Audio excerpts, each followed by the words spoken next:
Welcome back, everyone. This is Super Kelly Brothers Podcast, episode 335 for the 15th of March 2026. My name is Sloan Kelly. My name is Jodie Kelly. And happy Mother's Day to all you mothers out there. Happy mothers out there. You bunch of mothers. You mothers. you total mothers. Happy birthday. Happy Mother's Day. Happy birthday to you. Happy Mother's Day. Happy Mother's Day, yeah.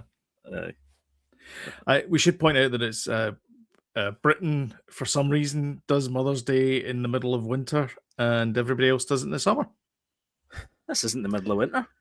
This is prime spring. Have you seen it out there? Aye. Sleet and everything. Well, 1 minute it's the middle of winter, the next minute it's blue skies. Next minute it's taps off. Aye. Everybody's very confused. Do you know when I first came back here after being in Canada for a couple of years, I was walking around in a pair of shorts and everybody else is in long trousers looking at me nothing else, just a pair of shorts. Like that. Just a pair of shorts, nothing else. That's and one of those mankinis that Borat had as well. One of them as well. Nice. I can picture it. Just keeping it classy. Mm-hmm. And everybody's looking at me like I was an idiot. And now everybody around here is not everybody, but there's a high percentage of people wandering around the streets wearing shorts. So you're a fashion icon. It's freezing. No, I'm just pointing out that I wouldn't have worn. I wore it in the summer. I wouldn't wear it in the middle of winter. But there's folk just wandering around with a pair of shorts as their bottom. I've seen trousers. that a lot actually. Yeah, people wearing shorts regardless of the weather. In fact, do you remember we almost get kicked out of the snooker place because I was wearing shorts? I was thinking about that yesterday. There you go. Because we were in Kilmarnock yesterday. And I passed by a snooker place and I told everyone that story. We didn't get kicked out, did we? Because you were wearing shorts. No, we get told that we were to finish up our game and then leave, and nothing would happen to us, I presume. And but the funny thing was, so I'm wearing they were more like hot pants, though. To be fair, it was a mankini as well. Gold exactly, and a wee midriff. Gold top. I mean, your shirt was tied up. That's right, tied up in a wee knot. Your midriff as well. Yeah, Pixie Duke style. What I was easy to say, picture Catherine back in the Dukes of Hazzard. That's what I was dressed like. Right, you two out. But the funny thing was, so I was wearing a pair of shorts. Everybody can picture a pair of shorts. They know what that is. And the complaint was I was wearing shorts and I was showing too much leg, basically. And then a guy came in wearing a kilt. Remember that? Basically, Sloan, you're too sexy. Too sexy for that snooker club. Too sexy for the snooker club. Yeah. I mean, they were cargo shorts, though. You know, it wasn't like they were like exactly something outrageous. You know, exactly. Anyway, I don't know. Craziness. What's the world coming to? And we thought that was crazy back then. Look at the world now. Jesus. I know. Lots of people in cargo shorts. What the heck? No. What the heck? It's the only thing in TV just now. Oh, it's nail biting stuff. It's not good. It's not good. It's not anyway. good. I mean, we try and keep it light in this podcast, and as you said, we try and keep politics out of it. But geez, shall we? Talking of the things that are in our wheelhouse that we can talk about with the plum is entertainment, and I think we should probably do that right about now.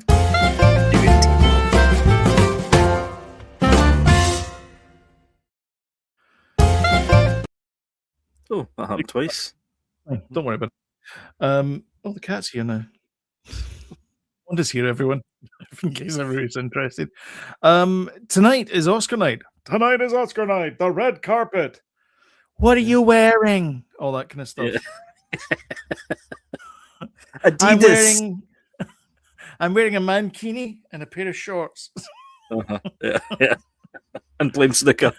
We've got the cue like that. Yeah.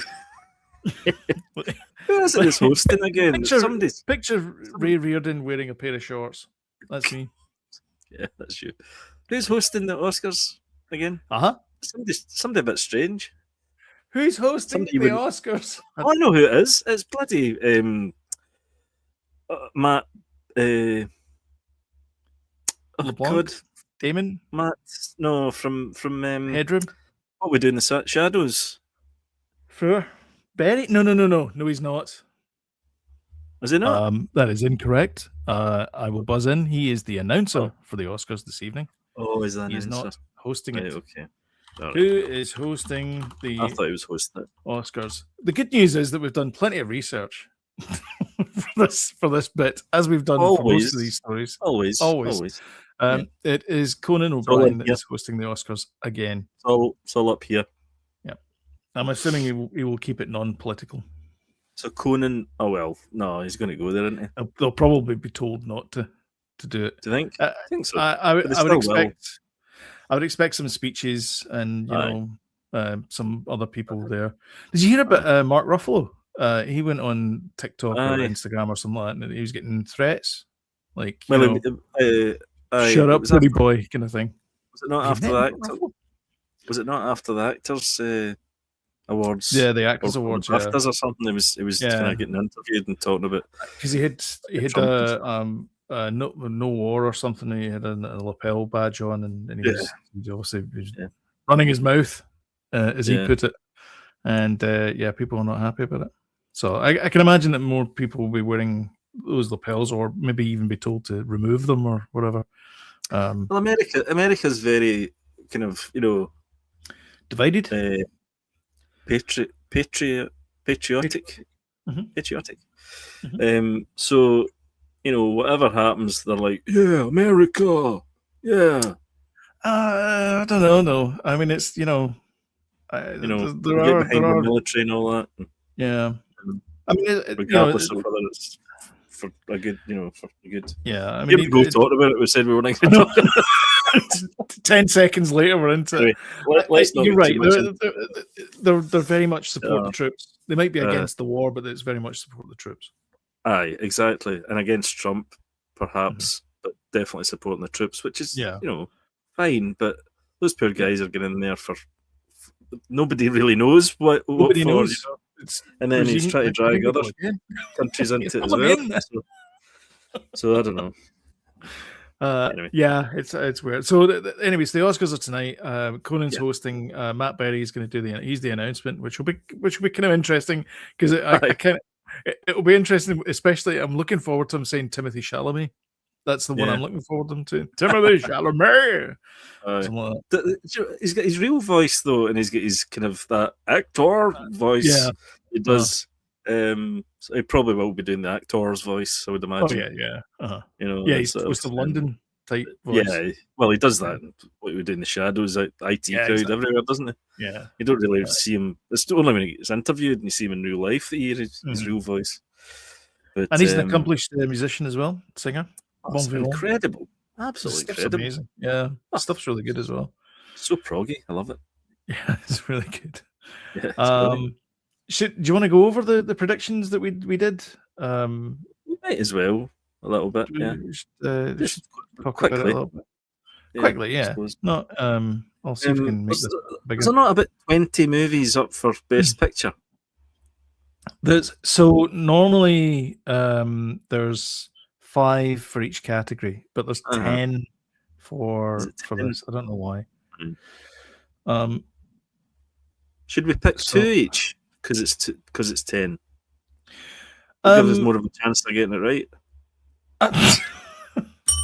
No? Yeah. Okay. No, I think maybe. So we've got an X for the ones that we want to win, maybe, and then a Y for the ones that we then should predict. Okay.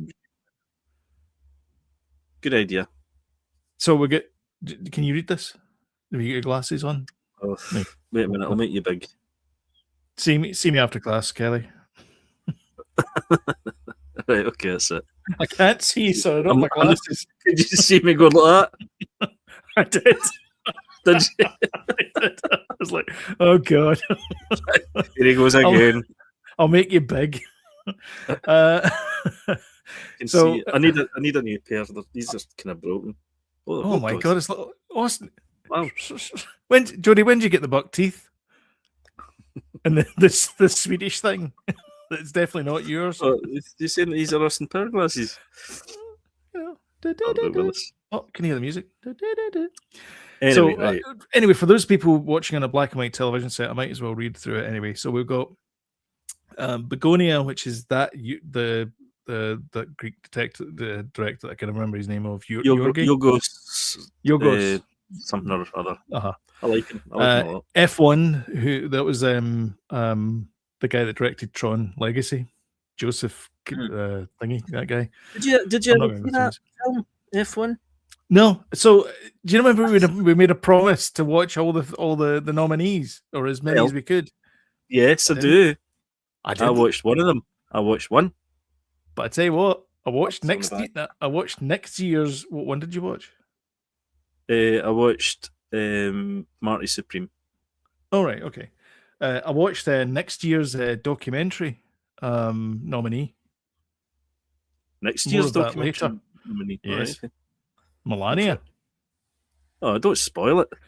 No, I'll tell you about. I'll review it later on. I don't know why you're so keen for me to watch that, by the way. But anyway, because for the glory for the podcast. Aye. Anyway, to sort of balance out the start of the podcast and put about the end of it, and so we don't get taken off the air. It was just another one of those Rebel Moon moments, But anyway, oh my God, let's get to it. Let's do this. More of that later on. Anyway, so we get Begonia, F1, Frankenstein, Hamnet, Marty Supreme, One Battle After Another, The Secret Agent, Sentimental Value, Sinners, and Train Dreams. Right. So you put One Battle After Another as you want this to win, and I put Sinners. Yeah. What's your backup? What is my backup? Is probably Marty Supreme, I'd say. Okay. Oh wow. Okay. Straight in there. Boom. I chose what I think is the front runner, which is Sinners. I don't know any of these other ones, and I definitely don't. I don't think Dreams. Well, but that's who I think's going to win. That's not my that's who I want to win is Sinners. You know what? I'll flip it around. Who I want to win is Train Dreams, and who I think will win is Sinners. Aye, exactly. There you go. I'll flip it. I'll change my vote to fit the format. Luckily, we can just make these rules up as we go along. It's fine. Exactly. Anyway. And then for we'll just go through them quickly. So, actor in a leading man role, you chose Leonardo DiCaprio, and I chose Wagner Moura. Because I think Wagner Moura is a great actor. I think he deserves a win. Leo's already won it, so that's my excuse. Actress in a leading role, you put Jessie Buckley, and I chose Kate Hudson for Song Sung Blue, because I've not seen any of these movies. I've seen Begonia, and I have seen. That's it. Begonia. Acting in a supporting role, you had Sean Penn for which I think is a good shout. Oh yes. And I put Stellan Skarsgård. Now, here's an interesting thing. Stellan Skarsgård won a supporting actor role award recently for Andor. Yep. So yes. I think that's a good shout actually for him. What I've seen of that, it looks really good. And he's always good, isn't he? So it's a good shout. Yeah.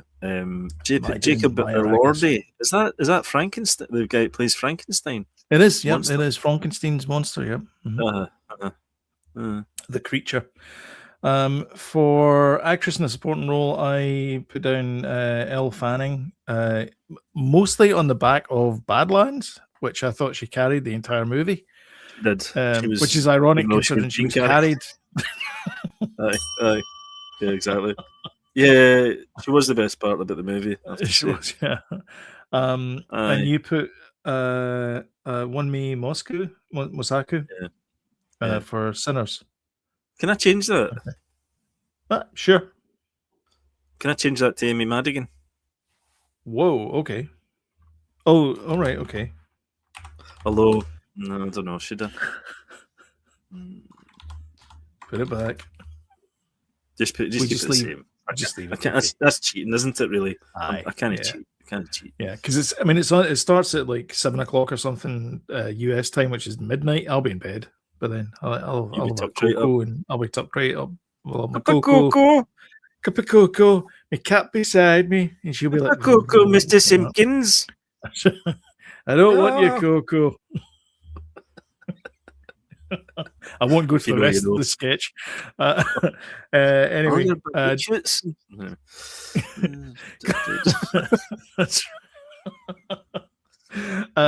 so directing Chloe Zhao for Hamnet, Josh Safdie for Marty Supreme, Paul Thomas Anderson, your favorite, for One Battle After Another. Yep. Joachim Trier for Sentimental Value, and Ryan Coogler for Sinners. I put Ryan Coogler for Sinners. You put Paul Thomas Anderson for One Battle After Another. I think Sinners is a great shout for Ryan. I think it's probably the closest he's get, to getting an Oscar. He's a great director, and it's a great director. Sinners is fantastic. It's really great. I see that Hamnet. That Hamnet bugs me. I feel as if they hear the words William Shakespeare and they're like, right, get that down for an Oscar. Get it down. Don't care who's in it. Oh, really? Okay. Do you not think so? I think that. Maybe. I get that impression. Are you trying to say that, it's been 500 years, you should probably let them go? Yeah. Okay. You and Timothy Chalamet? Is that the list? That can't be the list. That's the list. The other one was animated feature film. So you chose K-pop Demon Hunters, right? And I chose Zootopia 2. Have you heard the adverts for Hopper, whatever it's called, the new Pixar one?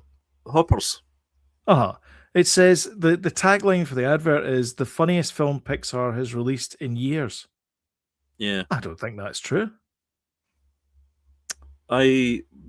Zootopia, whatever it's called, is on Disney. It's Disney, now. But it's Disney. That's Disney though. Oh, sorry, it's Disney. And me and Evelyn sat and tried to watch it. Oh dear. Are you forgetting Inside Out 2, which was only last year and made $1.4 billion at the box office? Oh, that was terrific, that film. I loved it. Exactly. So how's this the funniest movie they've done in years? You mean a year? Yeah. I don't know. It's weird phrasing, but yeah. There we go. She's sleeping now. Just let you know if anybody's interested what's happening with the cat. Cat watch. Cat watch, yeah. We should have a wee cat cam in the bottom corner. Aye, that'd be nice.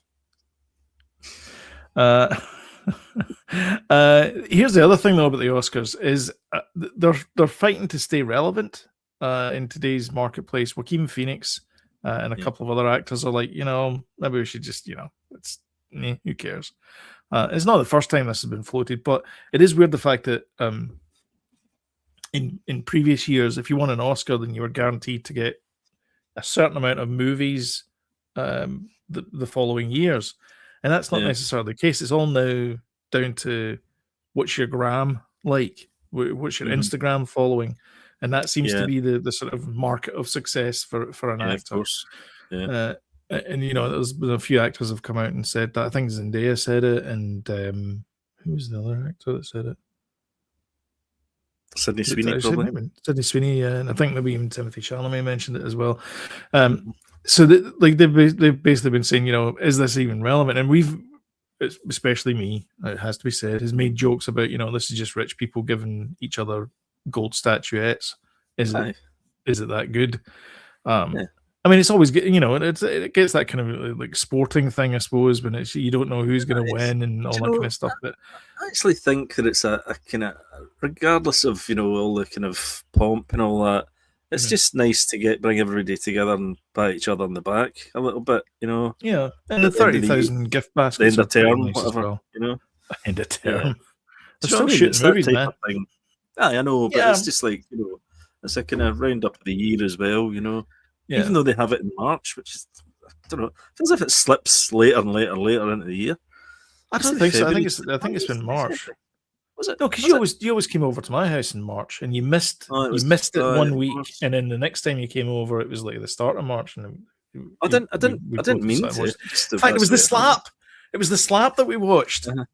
What a great night to watch the Oscars together. Watch the slap because live. we both turned to each other and went, "What happened there?" And then we were on on the Twitters. We thought he was joking. That's right. Yeah, and then I managed to get a clip of it online, and it was because ABC cut the feed, so it cut to the crowd going, "Oh," like that. Because we never actually saw it live. I think it was a feed from China or something. Was it? I got a clip of it off. It was like Asia somewhere. Well, and got the actual, before they cut it away. Shocking scenes. Shocking. The slap heard around the world. Oh.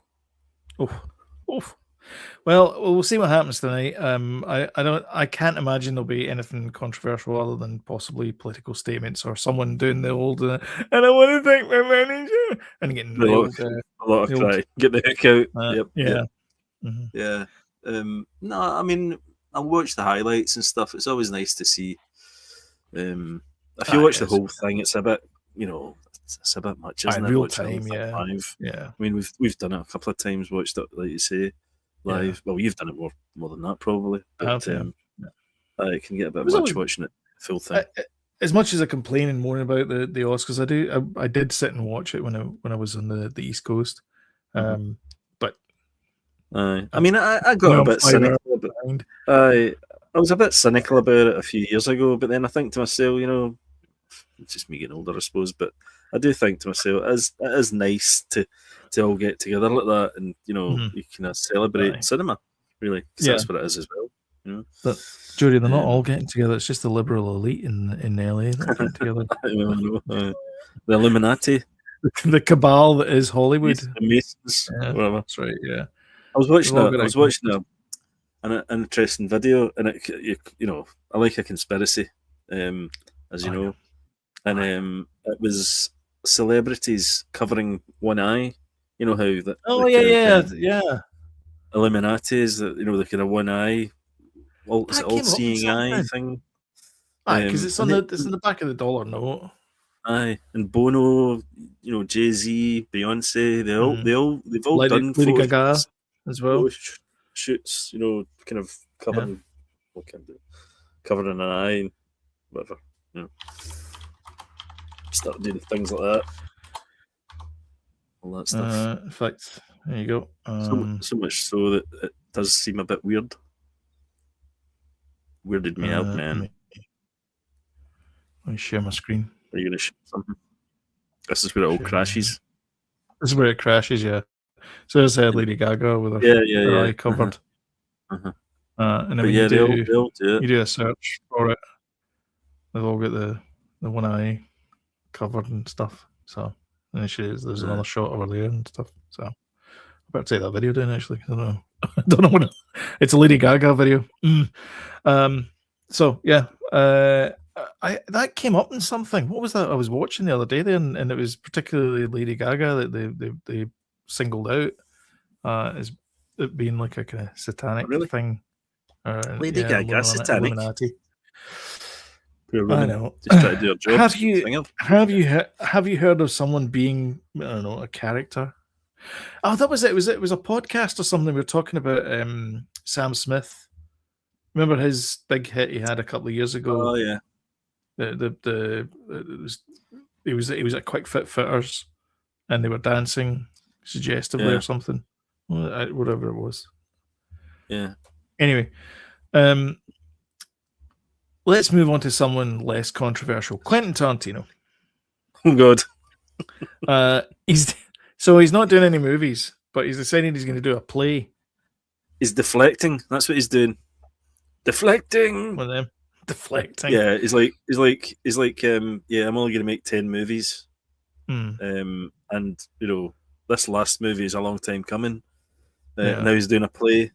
So it's going to be an even longer time coming. Well, he had the Critic that was the one that he was going to work on. That was going to be his last film, wasn't it? And then we've got a TV series coming out of the Brad Pitt character, Clint Booth. Oh, that's right, Booth, yeah. On Netflix, directed by David Fincher. Yep. That's coming out. I'm assuming that was written by Quentin as well. So he's got projects signed off by him. Yeah, written a few books as well. Hateful Eight was a play. Remember that was a play to begin with.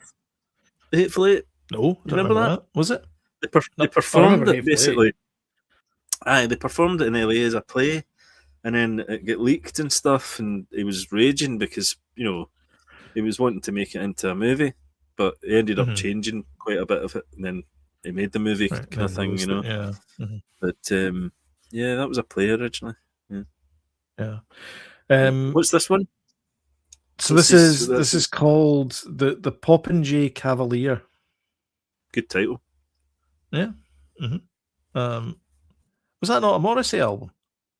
It should be. It definitely should be. So I mean, he hasn't released a movie since 2019's Once Upon a Time in Hollywood. Wow. As well. So it's quite a long time. 7 years now. 2019, wow. 7 years ago. Aye. So I mean, I don't know if it's just because he likes running his wee cinema that he's got. In that's West good, Hollywood, isn't it? maybe Yeah, could be that. So yeah. He's he was talking about being young enough to still be relevant and still, to people to be thirsty for making movies. But he's, 6 years between movies, you're getting older. So his kind of theories going out the window there. Yeah. I mean, so what was younger? Do you know? Well, yeah, that goes for everything, Dodie. That's true. So what was his? Did we ever know why he wanted to only do 10 movies? But for that reason, he said that basically, directors go too far into their older years. Martin Scorsese, he's done a few duff ones, but he's still done a few crackers as well, and he just doesn't want to kind of veer into that kind of territory of repeating himself or his sort of taste is not as good as it once was or whatever, so that's the reason why. But look at Ridley Scott. He's done a few duffers as well in his still here. Old age, but he's still done a few crackers as well. So we wouldn't have got The Martian or Prometheus or Raised by Wolves. In his later years. Okay. Well, I liked it more than most, Prometheus. Yeah. So I did. Just an update on the cat. The cat is currently snoring. Oh, the cat's snoring. Yep. Can't watch. Honestly. I can hear him. I can hear him. It's quite off-putting. I thought I could. No. Honestly, yeah. She's snoring away there. Noisy.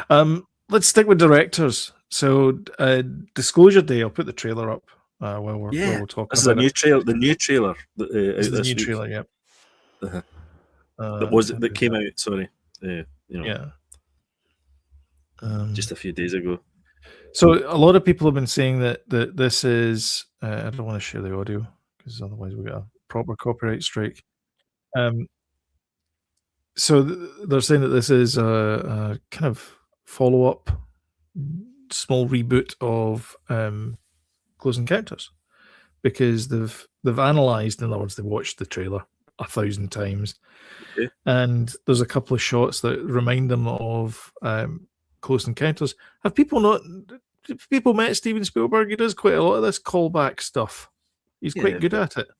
Yeah, I don't think it's a reboot of Close Encounters though, because it's a spiritual successor to it. Yeah, it's along the same lines, I suppose, sort of thing. But it's not. It's more getting into the lore of Alien. Aliens coming down to us and UFOs. What that means for. So it doesn't really get into that in Close Encounters. Good. You just kind of well, possibly. It's never good. It's never good. It's not going to be. Put it this way: we're not going to be shooting them out of the skies in this movie, are we? It's going to be much more kind of ethereal type, religious type thing. I think not religious, but sort of spiritual thing. More Arrival than Will Smith. Aliens. I think than Will Smith. Yeah. Yeah. Or aliens. Yeah. Yeah. So there's a lot of that's a male cardinal there that just landed in the antlers of that big stag. Yeah, well, that's on see that the posters. Isn't it? Yeah, that house there apparently is reminiscent of the house that the wee boy disappears from, which is not true, I don't think. But anyway, people are like, "Oh, that's the house." So I mean, people read into it. I mean, I'll be watching this. It's Steven Spielberg and it's science fiction and what's not to like.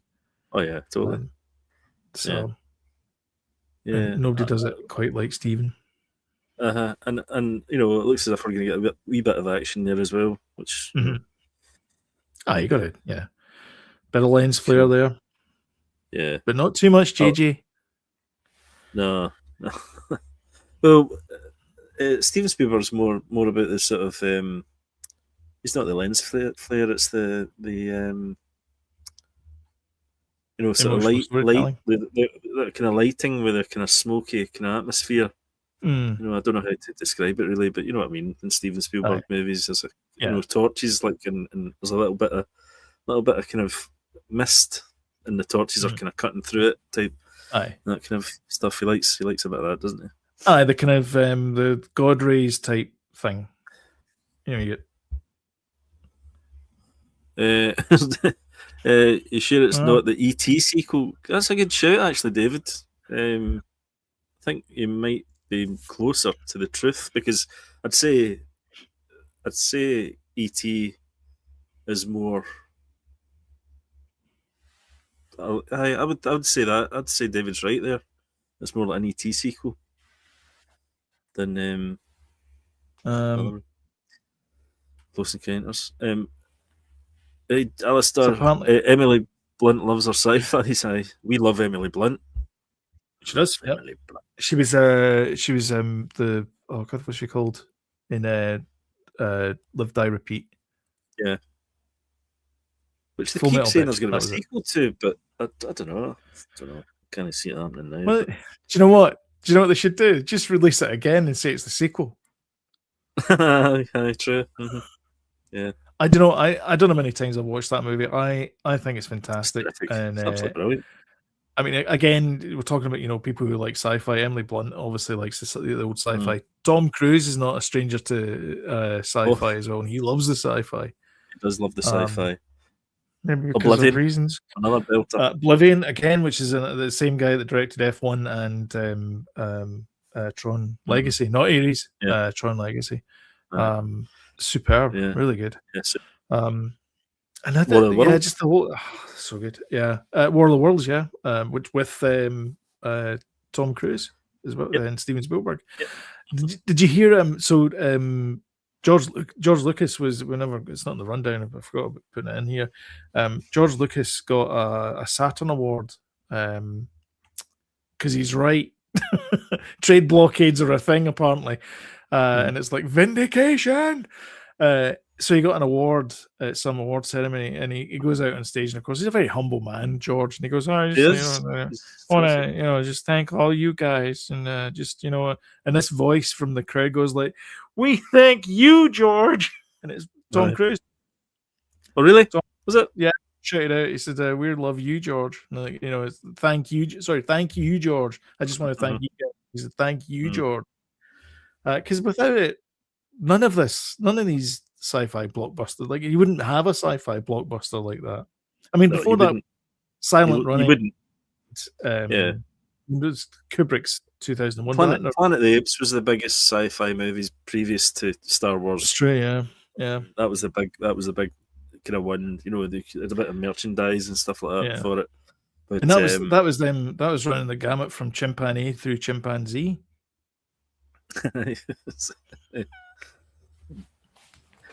But yeah, George took that idea and stole that from Simpsons. Totally ran with it, to the nth degree. Yeah.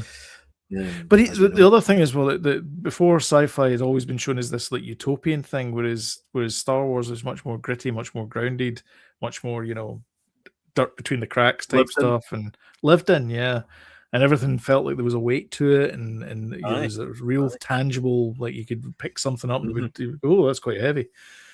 because they made the stuff out of things that were heavy. Who knew? Yeah. Practical effects. Mm-hmm. Do it cheap. It looks great. There's a great YouTube videos, a series of YouTube videos just now, and it's like the guy who made the props. And he's got some great stories about Star Wars. Can't remember the guy's name. English fella. Very good. Still friends with George. Oh, nice. And believed in the project. And, a lot of people didn't believe in it, and he's one of the ones that were like, Georgie, this is amazing. Georgie. Did you see there's a video of this guy walking down the street in San Francisco, and he's just doing a piece to camera, and there's this guy in a beard walks past behind him, and he just and he's getting a building permit or something. Aye. He's the CEO of Lucasfilm, and he's like, I'm just going to go get this building permit. I know, unreal. Imagine you're walking down the street and George Lucas is walking towards you. They're mental. That happened to me in Glasgow, by the way. Billy Connolly. That's my claim to fame. Right. I saw Billy Connolly walking that way. Anyway, so Nathan Fillion has been going around all the Firefly cast and saying, hey, it's time, and they're like, I'm ready. Every single one of the Firefly cast, he's doing these half-minute long videos, and it's culminated because they said we're going to do an announcement on some Comic-Con today, and they've done it today. And the announcement is there is a new second season of Firefly coming.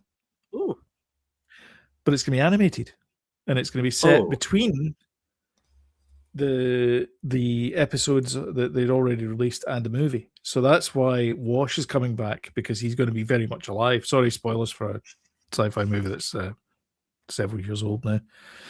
Wash dies in Serenity. Oh, weird. Actually, because he dies in Serenity. In Serenity. I don't know if I've watched Serenity. I've certainly not watched Firefly. I think you said you've watched Serenity. We had this conversation last week. Right. You and me. I've definitely not watched Firefly. We loved it. And I think I watched Serenity. I've got Serenity on DVD, so I must have watched it. I've got it. But I don't remember it, that way. I remember it was kind of Star Warsy, isn't it? More than Star Trek-y. Well, there's nods to thing in it. So, for example, it's kind of set like the American Civil War, like that kind of era, but in space. So there's all these guys with the Confederates, I guess, and they're called browncoats. And you've got the Imperials, which are the sort of the inner planets. The usual thing, the inner planets are the bad guys, outer planets are the good guys. That kind of setup. And there's a battle at the start of the first episode, and there's a very, very clear Wayland Yutani Corporation logo on the cannons. And so so it's sort of set in the same universe as those. That. Yep. Okay. Yeah, you should watch it. It's probably on there. It's probably on the old Disney Plus, because it's a 20th Century Fox. All right, okay. I'll try and get that then. That's good homework for me, because I like to kind of go back to these things. And I think we'll watch it again, actually, because I'd quite like to see it, especially if they do something similar to the Bad Batch, like the animation style like that. Not necessarily that, but the way that it's rendered and it looks, realistic. And is it going to be on Disney? Yeah, so it's Nathan Fillion, his production company, and 20th Studios are working on it. So it's going to be on Hulu and whatever. Cool. I guess, because it's 20th Century Fox, or 20th Century, or whatever it's called now. 20th Studios? Is that what it is now? Anyway. Bad news, though, for other Joss Whedon fans, though. So that was the good news for Joss Whedon fans. Bad news, though, is Sarah Michelle Gellar came on and said that Hulu and therefore Disney has balked at the Buffy revival, and they're not doing it anymore. All right, I forgot that was one of his. Yeah, that was his first thing, wasn't it? Buffy. Yeah, it was. Yeah, because he did his first movie was with Kirsty Swanson as Buffy, and then they made a TV show. Was it? I forgot that was a film first. Kirsty Swanson. Yeah, because it was different Buffy, Ruben. Wasn't it? Yeah. Aye. Sarah Michelle Gellar made it her. She was Buffy, so yeah, Buffy. to quote Simon Pegg. Yeah. I forgot that was a film first. Yeah. Yeah. Nice one. Sticking with Fox, Family Guy is getting a spin-off. Another spin-off. Remember the Cleveland show? My name is Cleveland Brown, and I am proud to be. You really watch Firefly? either. Family Guy? Did you watch You never watched American Dad? I watched Family Guy, aye. You don't watch American Dad? Not really. I never really liked American Dad either because I thought it was just kind of like a crap version of Family Guy. It was kind of close, a bit too close to Family Guy. But it was good. Not only you're wrong, you're stupid. No, thank you. To quote the Cat in the Hat. That's all right. I've been called that twice. Cupcake-inator. You could tap it with a hammer. Ain't gonna change. The American Dad is very, very different to Family Guy. Family Guy is all about the gags, and American Dad is all about set up, A/B stories, and continuity, so to speak. Okay. Anyway, Stewie's getting a spin-off. If I didn't mention Stewie that. is. So, yeah, Stewie is. Apparently it's going to be like his preschool classes. That may be all right then. Okay. We'll see how it goes. Just a clarification. Last week we talked about HBO and how the streaming service is coming to the UK, or UC, as we like to call it. Yuck. No, UC. Well, yuck, yeah. Hey, has your council tax gone up 10%? Mine has. Yeah. Roads are still terrible. That's what your road tax is for. Yeah, I'm pretty sure the council puts the tarmac on the road. Anyway, Brenda. Now Entertainment has clarified. Now Entertainment has clarified about the membership. So apparently you're going to get HBO Max membership with your Now. All right, okay. Yeah. So I won't have to get rid of my Now.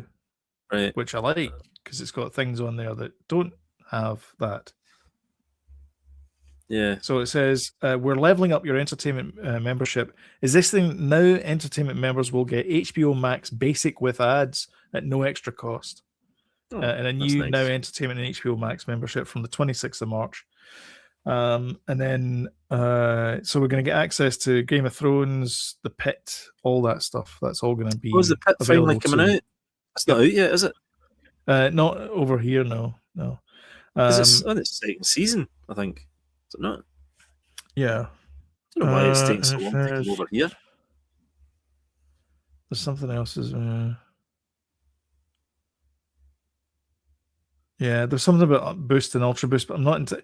It's written in one that kind of like, it's like simply, and then after that I don't know what it means. Right, okay, it doesn't matter. So there's legalese there, but yeah, that's essentially it.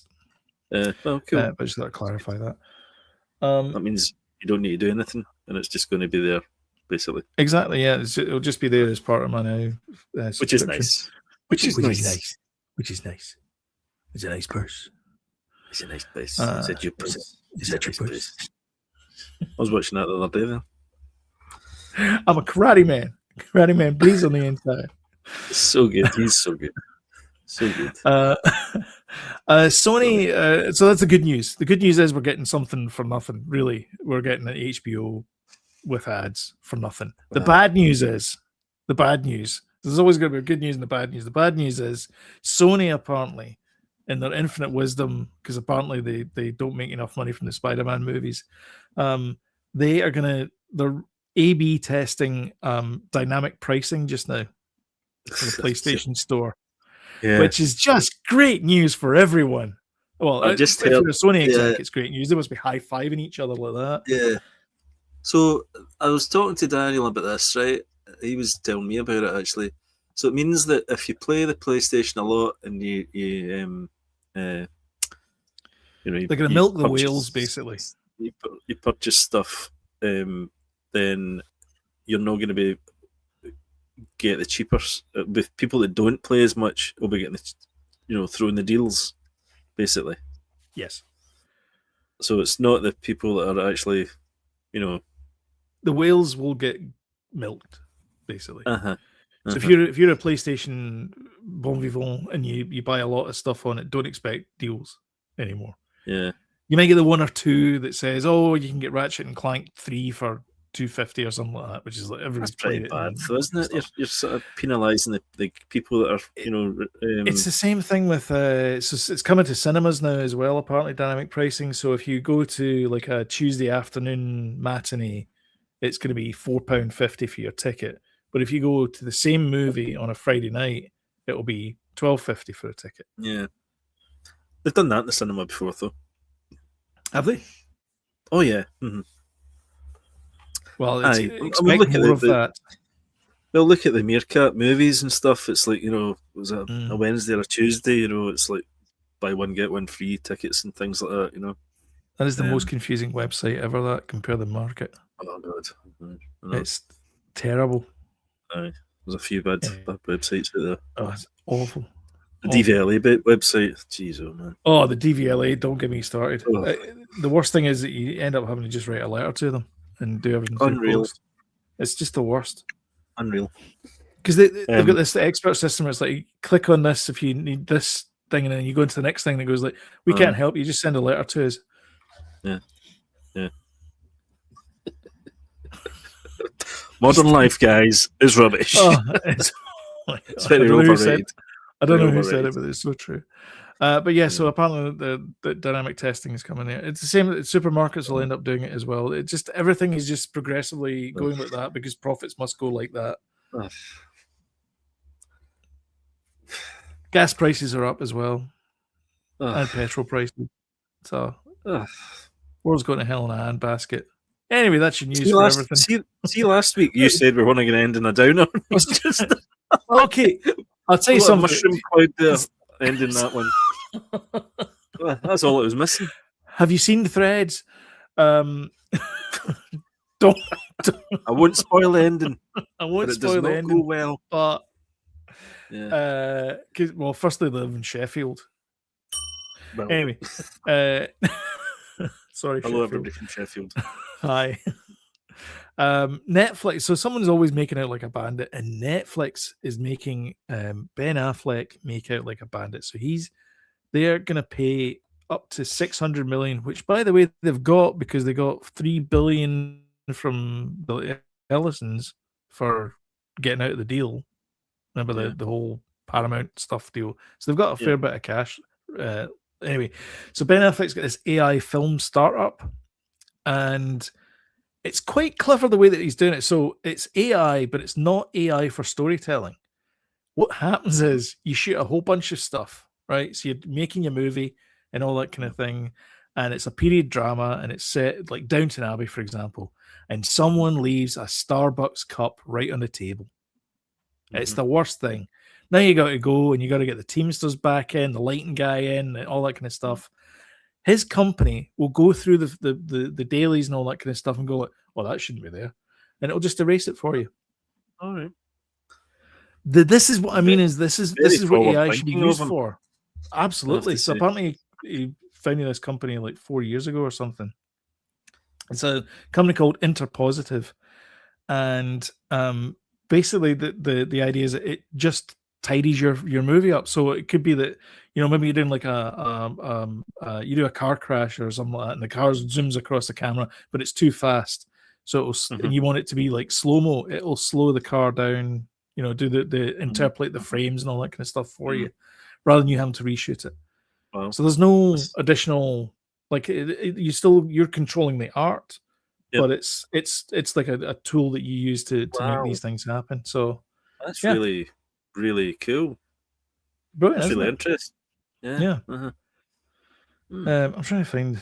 So according to Affleck, the Interpositive system builds an AI model based on existing production dailies, then lets a filmmaker introduce that model into the post-production process to provide the ability to do things like mix color, relight shoots, add visual effects, remove items from a scene, put in cityscapes that don't exist, and all that kind of stuff. And you can posit things and stuff, but it doesn't do like it can't make nothing. It can't make something out of nothing. It has to exist already. Yeah, they'll probably be able to change the lighting and things like that, I'd imagine, as well in a scene. Well, think about it.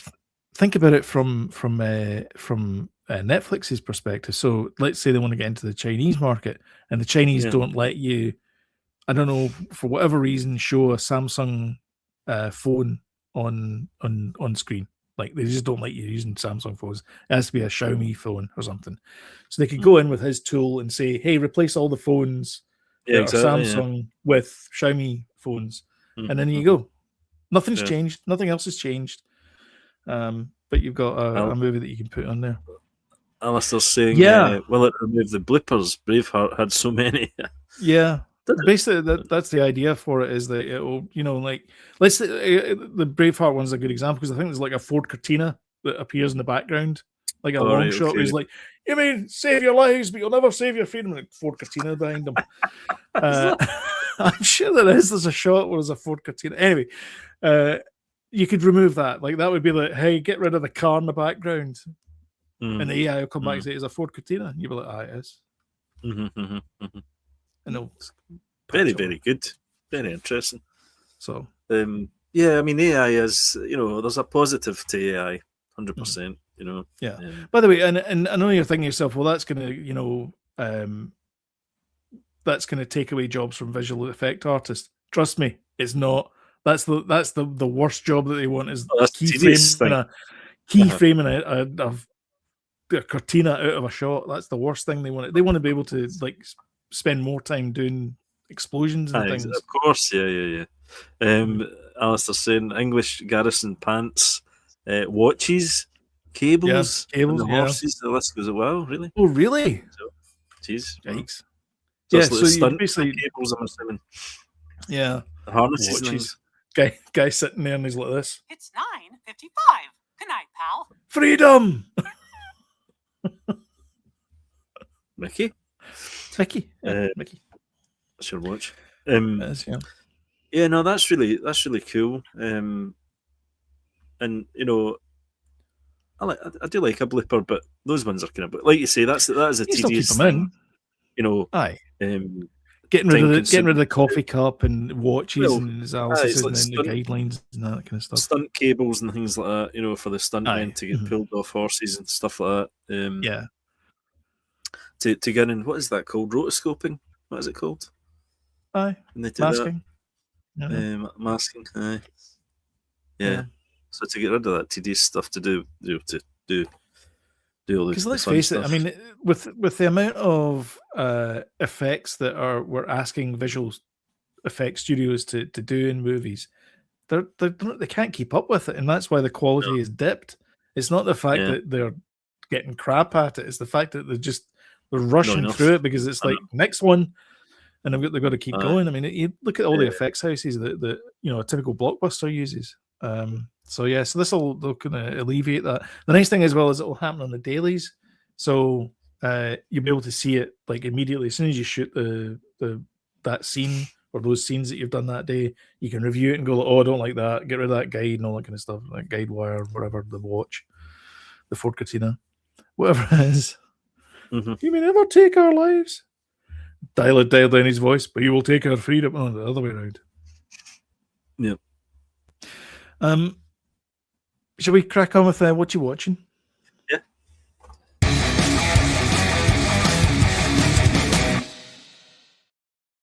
What are you watching?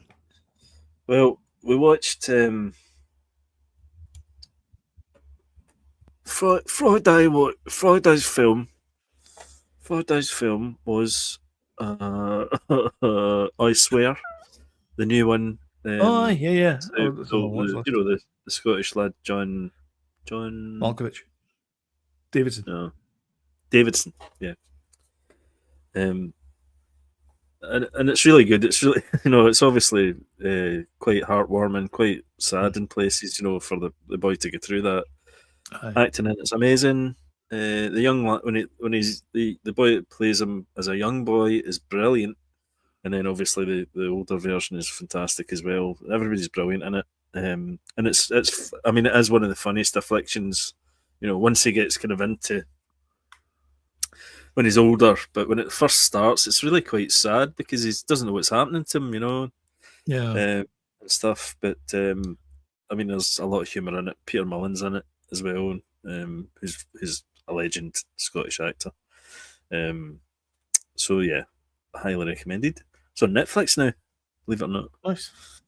And then we watched Timothée Chalamet and Marty Supreme, which I enjoyed it. Evelyn didn't really enjoy. She liked it but didn't love it. And I suppose that was the same. And I think if it hadn't been for Timothée Chalamet, it might have not been as good. She was kind of the opinion that why has this story even been told? Because it's not really particularly interesting. But I don't know. It's about the ping pongs, isn't it?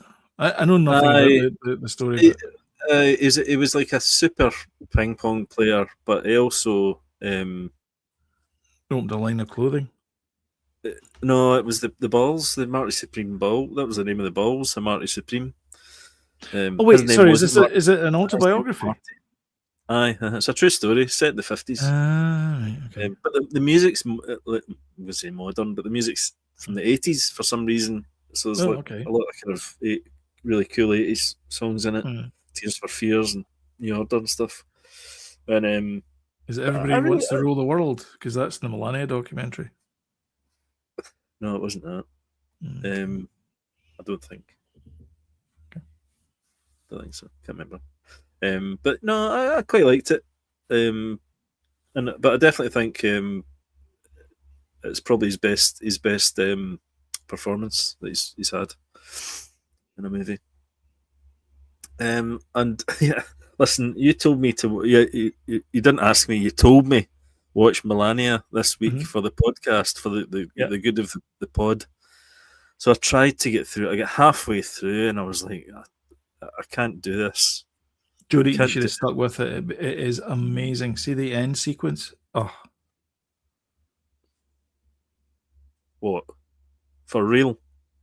Oh, honestly, you missed the trick. I think it's one of the finest movies ever made.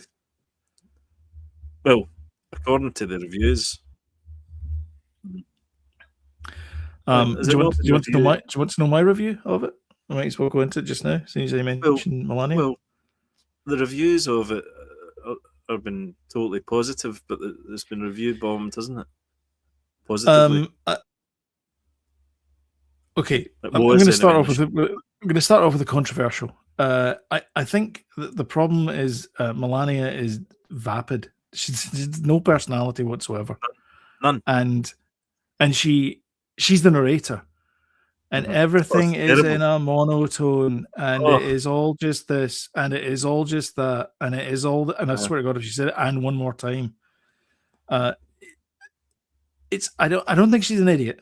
I think she is intelligent and she knows what's going on. But the problem is she's so boring, and it makes everything boring. Like the whole thing to watch is just boring. I've written some notes. I would like to mention. Sorry, can I just say one thing? I've not written anything down, but you have. But just I'll forget if I don't say this. I was writing it as I was going along watching the movie. She made the funeral of Jimmy Carter, not Jimmy Carter's funeral about her and her mum, and the voiceover was all about the funeral of her mum. It was nothing about anything about Jimmy Carter. Jimmy Carter or anything like that. No. Totally disrespectful. But anyway, carry on. I mean, the movie's basically her moving from one house in a car to a plane. Does it continue like that? From a plane. No.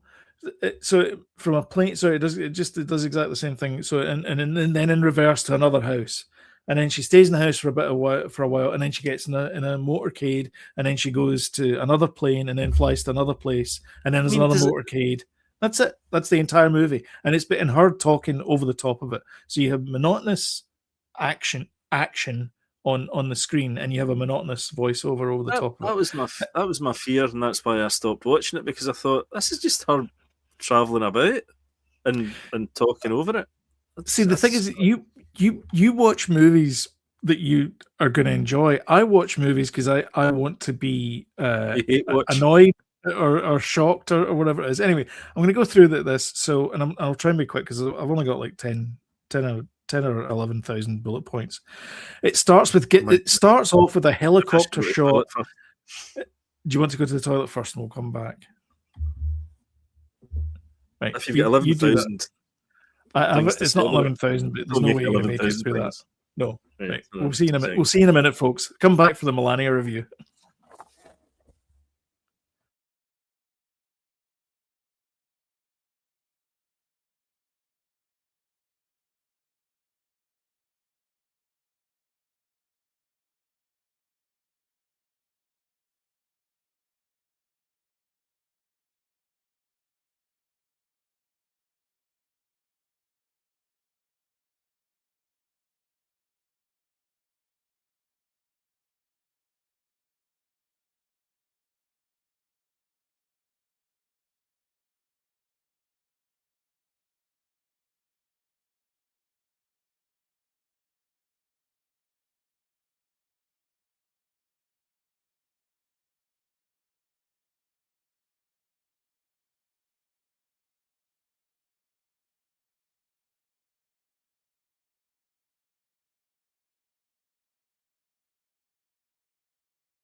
I thought you'd fallen over. What? I was about to call one of your neighbours and check up on you. What's happening? You okay? That's me landing my chair. Right. I breathed in. The music choices in this movie are just to behold. So it starts off. I'm just going to lie back like this while you do this. I know. No. I need your input. So right, do you remember at the start? Do you remember at the start the helicopter comes into Mar-a-Lago and it's playing "Gimme Shelter"? Yes. What? Yes. What? I thought for a brief moment I was watching Tropic Thunder. I'm like, this has got to be a joke. Surely to God. War, rape, murder. It's just a shout away. Did you listen to the lyrics? Yeah. Unreal. Much like her houses, she seems detached from reality. She doesn't break a smile whatsoever. There's a bit in it where she goes, I went to the cathedral to light a candle for my mother. At Jimmy Carter's funeral. At Jimmy Carter's. This is the cathedral. So they shut the cathedral down, right? So they just shut the cathedral down so that they can go there, that she can go there. So she lights a candle and she says a wee prayer, whatever it is. And then she comes out and there's a crowd of about 50 odd people. They're like, we love you, Melania. Woo! And she just walks right past them, doesn't even look at the direction. Of course, it's quite difficult to do that when you're wearing sunglasses at night. What are you doing, man? You're wearing sunglasses at night? She gets a call from Trump on election night. Oh yeah. And he's like, oh, did you watch it? And she's like, no, I'll watch it later. And all this kind of stuff. And then she basically goes, okay, bye. Just hangs up on him. No wonder, because he talks to her like he's talking to like the press. Yeah, you should have seen it. There was billions and billions. Big numbers. The biggest ever. And all that, the usual pish that he spouts. Like, okay, I'll put dinner on. Bye. Let's hang up on him as well. Yeah. The song after the inauguration, and I swear to God, no one will know this because like the people who go and watch this movie and will enjoy it won't get the irony of it. And that's what I was thinking to myself. Did this guy, the guy that directed it, is he doing this to like have a nod to us, the people that get it, or did he not know? Because the song that he plays, he was cancelled as well, the director. Well, yeah, that's true. Because because he was on the, was he not in the plane? I don't know, man. But he's got something. Yeah, there was some problem with him anyway. Anyway, the song after the inauguration is La Gazza Ladra. Anyone speak Italian?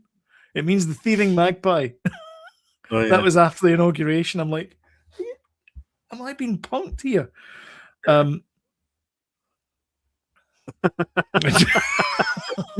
like Ben Affleck's company with the race. Did you not hear about? Yeah. So there's did you guys ever watch Silicon Valley? So in Silicon Valley, Guilfoyle, one of the characters, creates AI called Son of Anton. It's a big story, and he sets it to fix the code base by fixing the code that's bad. And so his fitness function basically means that it just deletes the code. And that's it. The whole code base is gone because it just says it's actually quicker to delete the code base and start again than it is to fix the code base. Do you know that Amazon did that? They put Anthropic's Claude, I think it was, in charge of fixing the problems with their code. And it just started deleting swathes of code going like, this is garbage. So, yeah. Anyway. There's a bit in it later on, so that there's a lot of walking through liminal spaces as well, so like back rooms and all that kind of stuff. And there's a bit in it where they're walking after a ball, right? Or they're walking towards a ball, or whatever, the two are from a ball, whatever it is. And it's like the bit in Goodfellas where he guides Karen down past through the kitchens, and they're even playing the Crystals and Then He Kissed Me. Oh. It's like, what is happening? Help me. Yeah, and then they play Everybody Wants to Rule the World, and I'm like, dude, this is just so wrong. The thing about it is there's not even anything particularly funny about it. You know what I mean? You couldn't kind of laugh. You know, like it's like you know, Rebel Moon's kind of crap, but you can kind of laugh at it and maybe have a drinking game with it or something. Maybe you could do a drinking game in Melania as well. You know, no. The amount of times she, you know, I don't know, tries on a new frock or something. Every time she stares into space. Aye. But drunk there. No, it's just like you say, I don't think she's stupid, but you know, she's just boring and bland. I learned nothing about her. And you know, she doesn't talk. I've not watched out the whole thing, but she talks nothing about her past or you know, she mentions Slovenia. And she mentions her dad, and her modeling career, how she, you know, she met Donald Trump, and nothing. Just a day in the life of her over a few days. It's like the week. It's the bit running up to the inauguration is what it is, and then obviously the last couple of hours after it. But yeah, it's just and also the inauguration. I was thinking about it as well. Like, could this just not be like in a room somewhere? You just got a judge, put your hand in the Bible, and then like, does it have to be all of this? The grand dinner that's planned. The big ball like they've got. Yeah, it always is. Though. But that was the other thing as well. It was like a rogues gala because there was Joe Rogan was there, Tim Cook was there, Jeff Bezos, and all that kind of stuff. And you're like, these people paid to be there. And that's what's annoying about all of this. Joe Rogan was a huge Trump supporter. Yeah, not so much now. Not so much now, but you know, he was a big Trump supporter. Same as Dana Thingy that does the MMA. fighting. The UFC guy. Yeah, Dana Thingy. UFC. Sorry. You know, he was a big supporter too. But I think it's part of, and I think we can dovetail into this. I think it's part of that kind of like manosphere type thing. Yeah. Oh, well, yes, that's the other one that I watched, the Louis Theroux Manosphere. I take it you watched it then. I did, yes. I like me a bit of Louis Theroux. Yeah, it was great. And he kind of showed them what they were, you know. I think he wanted to get Andrew Tate on it, but he wanted to get paid before he would go on it. But he got his kind of best pal. He was the kind of ginger dude, American guy. That's like that guy, yeah. I liked it. I thought it was really good. I enjoyed it. Yeah, I liked it as well. It was a good documentary. I was thinking that Louis Theroux always gets he always manages, like when you watch Louis Theroux, he doesn't say much, and he just lets them talk, and he'll maybe ask a couple of questions here and there, but he just lets them run, and they just. But I like I know, but I like how he kind of points out that are you feeling uncomfortable or are you is this he said what was it? He said something to that guy. Oh, it's the guy that said you better get a strange the room energy tightened up or something like that. Yes, I feel as if you've got a strange energy today. You can like HS Tiki Talkie. Aye, him. Aye. Yeah. Stupid name. It sounds like a sort of character from Wizard of Oz. He sounds like the guys you see in the playa selling watches in Tenerife. The Tiki Talkie guys. Tiki Talkie guy, aye. Yeah, it was interesting. And it was so I like the uncomfortableness as well with the when they brought the girlfriends and wives and who are compliant apparently. Yeah. And agree with the what he's talking about. One way monogamy. That was the thing they were talking about. Yeah. But they all talk the same thing. They're all crap. It's like I know. But do you know it's I was watching a guy and he was talking about it and it's like these guys are having to kind of prove that they're manly. It's not like they're men. They're like kind of proving to themselves and to other people how manly they are. By but it's all a flim flam scam, whatever it is. It's the same thing as everything else. They want to get your money in their pocket, and so they've got these sheep that follow them around, thinking they're amazing. Because they show this lifestyle about Ferraris and Lamborghinis and all that kind of stuff, and it's like, and you could be like this too as well if you just send me $15.99 a month for my course. But do you notice that the bottom line is though that they basically use OnlyFans, right? They sort of pimp out their girlfriends on OnlyFans, and they sort of not deal drugs, but they sort of protein things and kind of muscly things. They're all that. All that. It's the same stuff. They're essentially drug dealers. They're essentially drug dealers and pimps. Alex Jones used to do that. Remember, he would sell you pills that you put in the water so that the frogs don't turn gay. Yeah, that's right. Yep. Okay, yeah. Alex, how's the lawsuits going? I know. But horrible people. People. Yeah, exactly. Yeah. When you want to meet them in a dark night. Do you want me to go? You want me to say words? I keep going.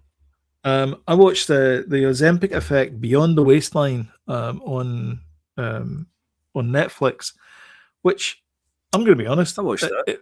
It felt like an advert for Ozempic. I know it sounded pretty good.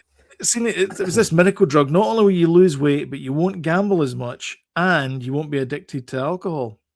I know. It's like, I know. Okay, it takes all that noise away from your head about things like that. It's amazing. It's a wonder drug. It sounds good. The only bad thing that I don't think they really mentioned was that you need to stay on it for life. Well, I think exactly. I think they did mention it. And then you look at Sharon Osbourne and Kelly Osbourne, you're like, oh God. They were like pioneers of it, and you're like, oh Christ. Yeah. I mean, you'd soon know if we were on it, you know what I mean?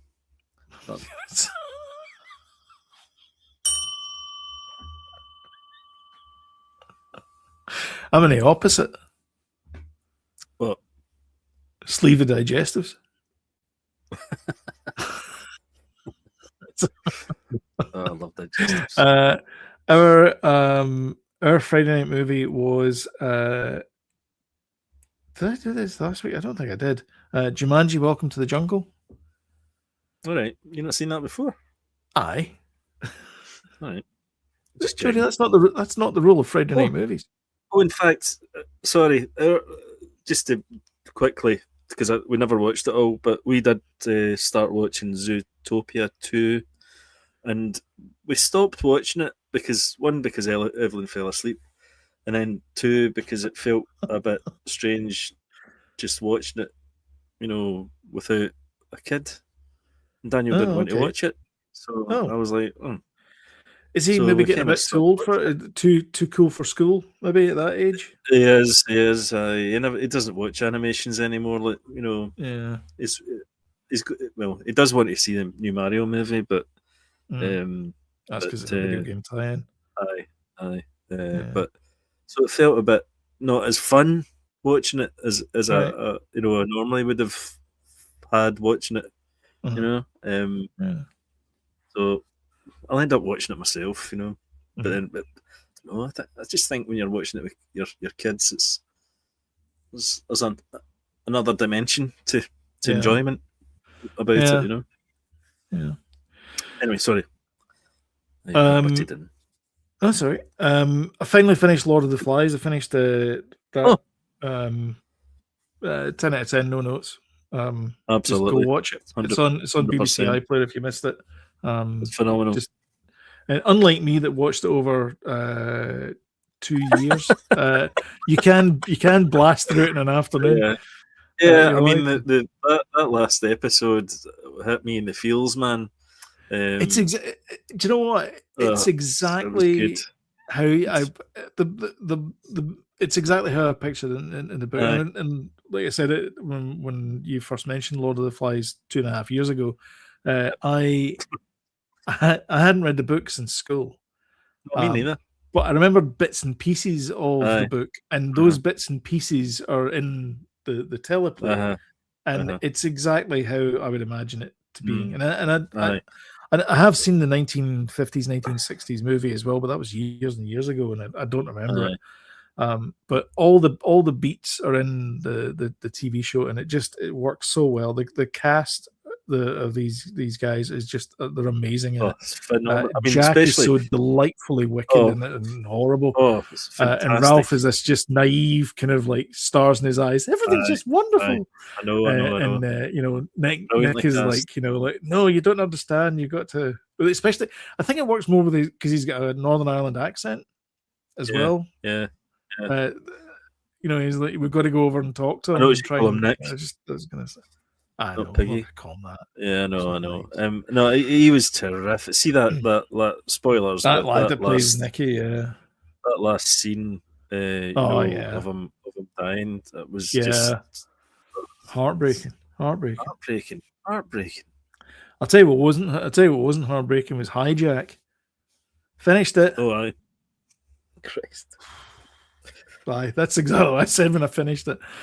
That was not good. Like, I still don't. Walk I don't know me why through you the torture logic. yourself. I just see when I realise it's not going to be good, I just walk away from it. Like, good on you for sticking it out. I have to say, this is what I mean. Is that I feel I have to watch the whole thing just to prove to myself I haven't wasted 2 hours or whatever it is, or in this case 8 hours. I mean, the Melania thing was like almost 2 hours of nothing. I mean, that's a long time to waste. Melania and Hijack. You had them together. I think life's too short to be watching things like that. But anyway, I promised everybody I would end on a high note. And I'm gonna end on a high note. Sorry, I was just going to quick. Sorry, please, sir. Yes, you're the back. I've got one more thing. Columbo. We have been watching DTF St. Louis. It's on just now. Jason Bateman. Okay. Yeah. And your big man. Mark Ruffalo. No, not Mark Ruffalo. No, not Mark Ruffalo. David Harbour. David Harbour. Aye. And it's really good. It's really good. Right. Okay. And it's 2 episodes. I think we're on the 3rd episode on Monday. It's every Monday it comes out. It's on Sky. Really good. Nice. Okay. I'll give it a go. Ending a high then. Go for it. Ending a high. My recommendation is, and we watched the other movie we watched on Friday was Predator. And the reason why we watched Predator on Friday is because the OG Predator, come on, get to the chopper. That one. He also says that in Commando, does he not? I think he does. Yeah, he says it twice in Predator as well. Dylan. Anyway, so Max in it and all that kind of stuff. And I love the captions at the end. Anyway, so we watched Predator on Friday, and the reason why we watched it at the end on Friday was because through the week we watched War Machine, which is Alan Ritchson, who is Reacher, obviously on Prime Video. If you like 80s action movies that are a bit gung ho and sweary and shooting and all that, because you in the back, yes. Certain ones anyway. Definitely. I think my recommendation is to go and watch War Machine. It's written by the same guy that wrote The Hitman's Bodyguard. Okay. And it's not a bundle of laughs like Hitman's Bodyguard, but it is a good movie. It is a good action movie. Is it Netflix? It's a teeny tiny slow at the start though, I think. But they're trying to establish bits and pieces, so it's a bit slow at the start. I don't mind that. And there's a training montage, which is a bit long. But it's very once they drop into the LZ, as they call it, then everything just goes wrong very quickly. And the game just picks up just a lot faster. Is it Netflix, sir? It is indeed Netflix, yes. So Netflix, they seem to be promoting the hell out of this just now, this War Machine. So I'll watch it. Although you never know if you went to my For You page, because I saw adverts for 150 other things and not one of them mentioned War Machine, despite the fact it came out that day that I checked out. This is consistent with Netflix for me, is whatever big thing they've got, they bury it 2 levels deep. Yeah, they do. They're bad for that. I don't know what the goal is there. Project Hail Mary came out as well this weekend, and I desperately want to see that. Yeah, old Ryan Gosling. It feels. I mean, I might be wrong, but do you remember that? And you're gonna laugh because I'm gonna mention a name. Adam Sandler did a movie. Yeah, I know what you mean. And when I saw this Project Hail Mary, I was like, I'm getting vibes of that. Yeah, definitely. And do you know who's in? Do you know who's in Spaceman as well? Your pal. Who is it? Paul Dano. Well, it does the Rock. The Spider. The Spider. Yeah. It's a Rock in Project Hail Mary. I started reading the book actually. That Project Hail Mary. It's the same writer that did did The Martian. Mm-hmm. But I don't think I'll finish it in time. I'll see the film before. I think. Yeah. I just finished another Jack Reacher book. Actually, it's probably my favorite Jack Reacher. But anyway, it's neither here nor there. Next one. Do you want to know what it's called? All right then. Is it called The Reach Around? No. Steady. It is called. No, is it called The Hard Way? The Hard Way? The Hard Way. It's great. The Hard Way, aka The Reach Around. Right, on that bombshell. If you like what we do, don't forget to hit the old like button and share on social media. It really helps the channel out. We love the comments every show as well. Thanks very much for joining us live. And, thanks, Alistair. Thanks, David. And if you want time reminders when we put something new up, don't forget to hit the subscribe button, notification bell, and YouTube will let you know when we put something new up, which is currently 9 p.m. Cheers, Alistair, on a Sunday. But until next time, we will see you later. And thanks for watching. Bye.